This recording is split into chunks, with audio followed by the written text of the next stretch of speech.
In Mercer County, it's day 2 of the Bluefield Coal Symposium, and it kicked off again today at the Chuck Mathena Center with a number of guest speakers taking to the stadium to talk with leaders in the coal industry from across the country.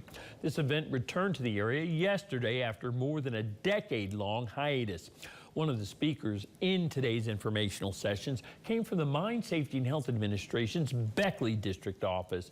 Eddie Bailey is an assistant district manager for the Beckley office, and he talked about the state of the industry in southern West Virginia and how coal mines have improved over the years. Part of his conversation also revolved around new rules for coal mines and why it's important to abide by them. Mines now are clean and dusty. There's no trash laying around for the most part. People take pride in the mine, and it shows. A good-looking mine in general is a safe mine with better compliance and happier people. And I have to say that for the most part, we are excelling in this aspect in southern West Virginia right now.